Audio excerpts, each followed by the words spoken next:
अस्सलामुअलैकुम दोस्तों, और सब क्या हाल चाल है। सब ठीक ठाक, उम्मीद है कि सब खरीद होंगे। आप लोग का एक न्यू वीडियो में स्वागत है दोस्तों। आप लोग को मैं ये बोल रहा था, किसी से भी वीज़ा लो, चाहे एजेंट के थ्रू चाहे ऑफिस के थ्रू, जरूर उसके बारे में पता करो। चाहे कहीं से भी हो, 3-4 चीज़ ऐसी है कि जो नहीं पता करते फिर बाद में बहुत दिक्कत होती है आप लोग के लिए। अच्छे से चेक करके पता करके आओगे तो आपको मैडम भी नहीं परेशान करेगी, ना कफिल परेशान करेगा, क्योंकि कुछ ऐसा चीज़ है जो इंसान नहीं पता करता है। जो कि कतर का जो है, चाहे सऊदी का भी सब सेम है। अभी पहले ऐसा होता था कि जो नहीं मालूम चलता था, लेकिन आप बहुत आसान तरीके से हो मतलब मालूम कर सकता है आदमी कोई भी। खास तौर से गल्फ में, चाहे कतर में, चाहे सऊदी में, कहीं भी आ रहा है, ये सब जरूरी पता करना है। क्योंकि नहीं पता करोगे कि अगर नहीं पता करो फिर मैडम परेशान करेगी या कफिल परेशान करेगा। फिर लास्ट ये ऑप्शन बचेगा कि जब पता नहीं करता तो लास्ट ऑप्शन ये, चलो भाग चलो, बस कफिल का छोड़ के घर भागते हैं, फिर दूसरी जगह भाग के काम करते हैं।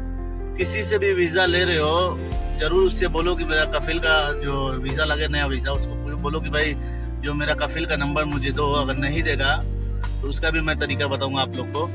अगर आपको अरबी नहीं आती, किसी भी गांव मोहल्ले में होंगे आपके दोस्त यार रहते होंगे सऊदी में, या अपना किसी से भी जिसको अरबी मालूम है उससे बात करा देना, पूछ लेना कि भाई अपनी सैलरी के बारे में जरूर पूछ लेना।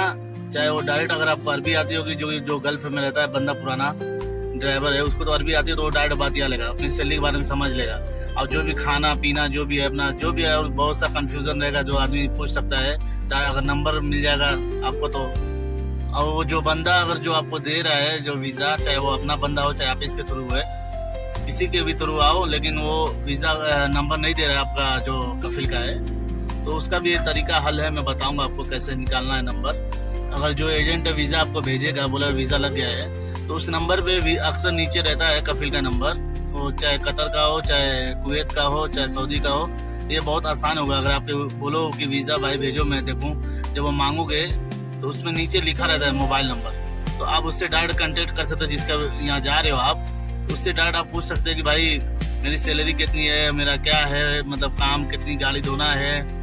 क्योंकि बहुत सा घर खाते में महीने में 2 छुट्टी भी रहती है। जब आदमी नहीं बतिया जाता है तो नई छुट्टी मिलती है, तो यही सब बाद में दिक्कत होता है। तो बाद में आदमी आके टिकता नहीं है, आदमी फिर रुकता नहीं है, भागता है, कभी भाग के काम करता है। इसलिए मैं सोचा आप लोग को बताऊं।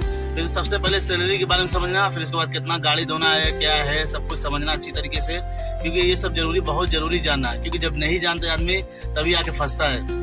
क्योंकि सैलरी के बारे में नहीं बात करो, 95% ऐसे लोग हैं जब नहीं बताते वो सैलरी नहीं मिलती है। मैं ऐसा खुद मेरे साथ हुआ है, जो कि मैं बात नहीं किया था गलती से, मुझे पता नहीं था कि ऐसा मिस्टेक होगा, लेकिन मेरे साथ भी ऐसा हुआ है। सैलरी बोला था कुछ और, जाने के बाद नहीं बताया था, तो जाकर पता चला कि मुझे सैलरी कम दे रहा है। इसलिए आप लोग को मैं पहले बोल रहा हूँ, मेरे साथ ऐसा हो चुका है, इसलिए मैं आप लोग को अपना पहले से बता देंगे हम। और कतर और कुवैत का ऐसा डिफरेंस सिस्टम है, थोड़ा सा सऊदी से डिफरेंस है, ताकि वहाँ पे हर हाल में 10 से 5 गाड़ी हर घर में रहती है। हर घर में का मतलब कि मान के चलो कि हर घर में गाड़ी धोना पड़ा रोज डेली। और सऊदी में यही चीज़ नहीं है। एक चीज़ मैं देखा है, ड्राइवर लोग सऊदी में नहीं धोता है, हफ्ते में कभी धो दिया। लेकिन कतर और कुवैत में जो जा रहा है बंदा, हर हाल में वॉश करना पड़ेगा गाड़ी। इसलिए मैं बोला कि आप लोग को बता दूं कि ये ज़रूरी है, पता कर लेना। क्योंकि लोग नहीं पता करते, बाद में वही रोते हैं, बोलते हैं, परेशान रहते हैं कि भाई गाड़ी रोज धोता है, ये करते हैं। इसलिए ये सब जरूरी है पूछना, कितना गाड़ी धोना है, कभी से पूछ लेना, कितना गाड़ी आपके पास है। ये सब जानकारी रहेगी, आपके लिए आसान होगा।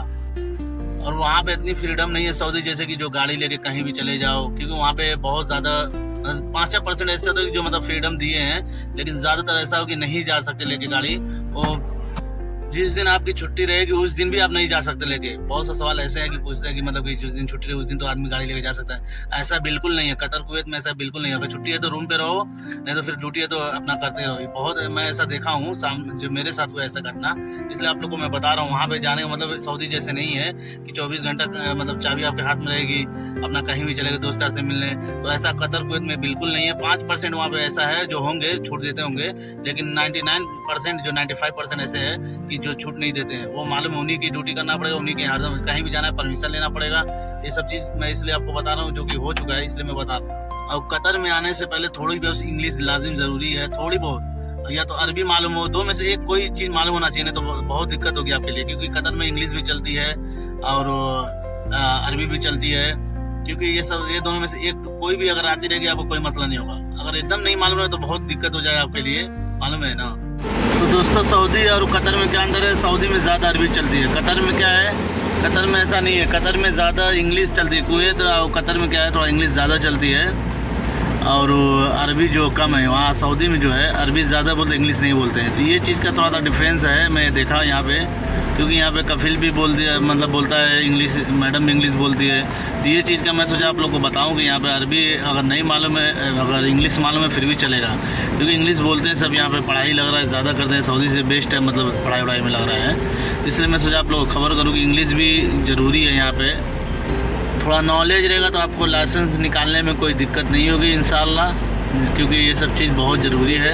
जो ट्रेनर है जो यहाँ से 10 से 15 दिन तक मतलब आपको सिखाएगा, इकरेगा, उसके बाद जो है जितना भी अच्छा ड्राइवर हो ट्रेनर लगाते हैं वहाँ पे। मैं जानता हूँ कतर जो है, कतर में लगाते हैं और कुवैत में भी। गाड़ी अच्छी तरीके से मालूम होना चाहिए, ये नहीं कि हल्का फुल्का मालूम हो चले आओ कतर में, ऐसा नहीं है। क्योंकि जो अच्छी तरीके से नहीं मालूम रहेगा, इंडिया में जो पुराना ड्राइवर है वही सक्सेस रहेगा। मतलब जो आदमी पैसा दे के अपने यहाँ हाथ साफ करके आता है, जो सोचते हैं मैं ढंग सीख लिया हूँ, तो इसमें आदमी फंस जाए बहुत बुरी तरीके से। खासतौर से कतर कुवैत की मैं बात कर रहा हूँ। अब क्योंकि सऊदी में क्या है कि थोड़ा बहुत इसमें सऊदी जो है हेल्प कर देता है, लेकिन कतर कुवैत में थोड़ा सा भी चांस नहीं है। क्योंकि सऊदी में क्या होता है कि सऊदी खुद देखता है कि थोड़ा हाथ नहीं, मतलब हो सकता है लेफ्ट है और राइट का फ़र्क, इसके वजह से हाथ नहीं चल रहा है, तो उसके वजह से सऊदी हेल्प कर देता है। या किसी ड्राइवर को लगा देगा साथ में, अगल बगल जो पड़ोसी उसका रहेगा, हिंदी बंदा या बंगाली बोलेगा भाई थोड़ा इसको हाथ साफ कर दे, मेरा गाड़ी लेके जाए, इसको हाथ साफ कर दे। अगर उसके पास टाइम नहीं है तो, अगर टाइम लगेगा तो खुद वो हाथ साफ करा देगा। क्योंकि वहाँ पे क्या ट्रेनर 10 से 12 दिन टाइम रहता है, उसमें 10 दिन में अगर आप निकाल देंगे लाइसेंस तो ठीक है, अगर नहीं निकालोगे तो फिर वो ट्रेनर जो है 10 से 15 दिन जो सिखाता है, बताता है, उसके बाद अगर नहीं निकाल पाओगे, देखेंगे नहीं हो पा रहा है, फिर वो आपके कफिल को बता देगा, फिर आपके लिए होगा मुश्किल। क्योंकि यहाँ के लोगों को ज़्यादा इतना टाइम नहीं रहता है, क्योंकि इन लोगों को मालूम है ना, टाइम एकदम गंवाना नहीं चाहते बसते, इसीलिए तो ये लोग रिटेन बंदा मांगते हैं कि जो बंदा आते ही तुरंत काम करने लगे। इन लोग के लिए सबसे आसान पड़ता है।